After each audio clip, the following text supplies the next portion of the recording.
जय श्री राधे सभी मित्रों। ध्यान मूलम गुरु मूर्ति पूजा मूलम गुरु पदम मंत्र मूलम गुरु वाक्यम मोक्ष मूलम गुरु कृपा।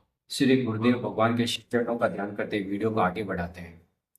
तो आज की वीडियो में हम जानेंगे एक कहानी के माध्यम से कैसे काम आसक्ति के कारण व्यक्ति की दुर्गति हो जाती है तथा वे गलत विषयों में पड़ जाता है, संसार के भोग भोग कामनाओं के पीछे पड़ जाता है, जिससे व्यक्ति हमेशा निराश और चिंतित और परेशान रहता है।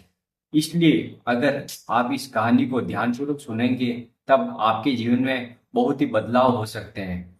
तो ये कहानी है राजा भरतरी की और पिंगला की। इस कहानी को एंड तक ध्यानपूर्वक जरूर देखें, तभी आपको काम से आसक्ति हटानी पड़ेगी तथा आपका जीवन आपको बदलना पड़ेगा। इस विषय पर पूरी चर्चा की जाएगी, तो अंत तक वीडियो को जरूर देखें। तो चलो वीडियो स्टार्ट करते हैं।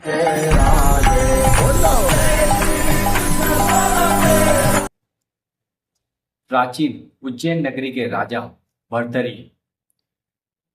राजा का शासन करते थे। उनके भाई थे विक्रमादित्य और राजा भर्तरी की तीसरी पत्नी थी पिंगला, जो बहुत ही सुंदर थी। उसके ऊपर राजा भर्तरी बहुत ही आसक्त थे और उससे बहुत ही प्यार भी करते थे। और जो राजा भर्तरी थे वो धर्म निष्ठावान थे। प्रजा की सेवा करना, धर्मपूर्वक जीवन यापन करना उनका कर्तव्य था। लेकिन प्रेम के मोह के कारण, काम आसक्ति के कारण वे पिंगला से इतना प्रेम करते थे कि उन्हें कुछ भी अच्छा नहीं लगता था। धीरे धीरे वे शासन के ऊपर ध्यान नहीं दे पा रहे थे और केवल पिंगला में आसक्त हो गए थे। तो एक दिन गुरु गोरखनाथ जी, बहुत ही बड़े तपस्वी, आपने नाम तो सुना ही होगा, वो उनके राजा के महल में गए और उन्होंने एक फल राजा भर्तरी जी को दिया और कहा कि आप इस फल को खा लीजिए तो आप हमेशा जवान रहेंगे। तो उन्होंने सोचा कि मैं जवान रहकर क्या करूंगा, मैं अपनी पत्नी पिंगला को ये फल दे देता हूँ जिससे वो हमेशा सुंदर दिखाई देगी और मैं उससे प्रेम करता रहूंगा। तो उसने क्या किया, जो फल था उसने अपनी पत्नी पिंगला को दिया और कहा तुम ये फल खा लो, तुम इससे हमेशा जवान रहोगे।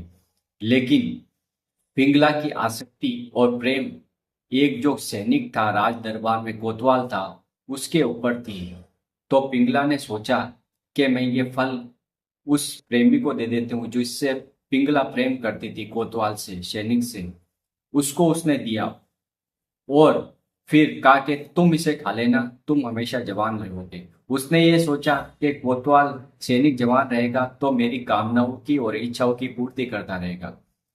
कोतवाल जो सैनिक था वो आसक्त था एक वेश्या के पीछे। उसने सोचा कि मैं वेश्या को दे देता हूं तो वो हमेशा सुंदर और जवान बनी रहेगी। तो राज सैनिक था, कोतवाल था, उसने वो फल एक वेश्या को दे दिया और वेश्या ने सोचा कि मैं हमेशा जवान बन के क्या करूंगी, और मैं जवान बनी रहूंगी तो हमेशा मुझे गलत कार्य करना पड़ेगा। तो उसने ये सोचा कि ये फल मैं राजा को दे देती हूँ जिससे वो राजा का कल्याण कर सके, प्रजा की सेवा कर सके। उस वेश्या ने सोचा प्रजा के हित में यही रहेगा कि ये फल राजा को दे दिया जाए, राजा हमेशा जवान बने रहेंगे तो प्रजा की रक्षा भी करेंगे, प्रजा की सेवा भी करेंगे। तो पिंगला पहुंच गई वापस राजा के पास और राजा को वो फल दिया। तो राजा को तो पता था। राजा ने पूछा, ए वेश्या, तुम्हें ये फल किसने दिया है? तो उसने कहा कि मुझे तो ये फल कोतवाल ने दिया है। तो राजा ने हाथों हाथ कोतवाल को बुलाया और कोतवाल को डरा धमका के पूछा, तुम्हारे पास ये फल कहाँ से आया? तो उसने कहा कि रानी पिंगला ने मुझे ये फल दिया है। तब राजा को पता चल गया कि जो पिंगला है उसकी पत्नी उसे धोखा दे रही है और काम आसक्ति के कारण वो उस कोतवाल से प्यार करती है और कोतवाल जो सैनिक है वो एक वेश्या से प्यार करता है। तो राजा भरतरी के मन में भारी वैराग्य हुआ, बहुत ही भारी वैराग्य हुआ और उन्होंने सोच लिया कि ये काम आसक्ति ऐसी है कि जिससे मैं अत्यधिक प्यार करता हूँ वो किसी और से प्रेम करती है और जिसकी उससे आसक्ति है वो किसी अन्य से प्रेम करती है। तो ये काम की भावना व्यक्ति का सर्वनाश कर देती है। उसके बाद में ही भरतेर जी के मन में भारी वैराग्य हुआ और उन्होंने संसार को छोड़ के अपना जो राजा का शासन था विक्रमादित्य को सौंपकर वो जंगल में, उज्जैन नगरी में जंगल में एक गुफा में 10 वर्ष तक लगातार तपस्या करने लगे और बहुत ही सिद्ध महापुरुष हुए, धर्म के बहुत ही ज्ञाता थे। तो इस कहानी से हमें ये प्रेरणा मिलती है कि व्यक्ति जो जीवन जीता है, काम क्रोध लोभ मोह ये चार जो विकार हैं, इन पे जब तक विजय प्राप्त नहीं कर लेता तब तक वो हमेशा चिंता शोक परेशानी में रहेगा। अगर आपके जीवन में आप बदलाव लाना चाहते हैं तो काम भावना को आपको छोड़ना पड़ेगा, क्योंकि काम आसक्ति व्यक्ति की दुर्गति करा देती है।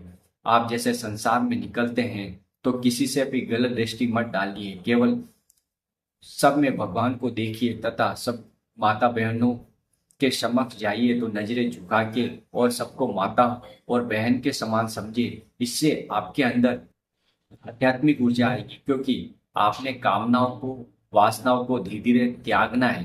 त्याग त्यागा अं, त्यागा अंतरम शांति, त्याग से शांति मिलती है, भोगों से कभी नहीं। इसलिए व्यक्ति को जीवन में सुखी होने के लिए काम क्रोध लोभ मोह मत्सर को त्यागना पड़ेगा, धीरे धीरे इनसे वैराग्य लेना पड़ेगा। यह त्याग की पहले स्थिति होती है आपके मन के अंदर से। आपके मन के अंदर जो स्फूर्णा होती है किसी भी वस्तु की, सांसारिक वस्तु की, तो आपको निर्णय करना है ये सही है या गलत है।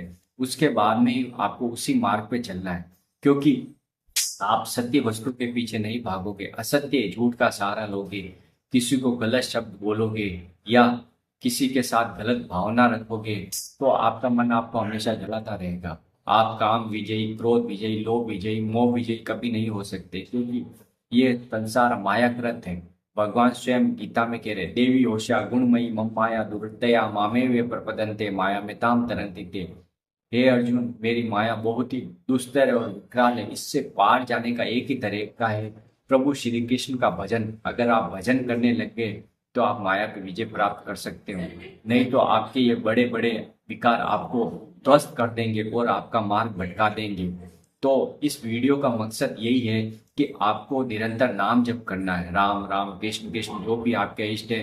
तो आपकी बुद्धि शुद्ध होगी, मन पवित्र होगा और आप इन धीरे धीरे इन काम विकारों को परास्त करके एक आध्यात्मिक मार्ग में इस लोक में और परलोक में दोनों जगह सुखी हो जाओगे। तो ये वीडियो आपको कैसा लगा? वीडियो को लाइक कर दे, कमेंट कर दे, शेयर कर दे और चैनल पर नए चैनल को सब्सक्राइब जरूर कर दे, क्योंकि ऐसी आध्यात्मिक वीडियो हम आपके लिए लाते रहते हैं। राधा वल्लभ श्री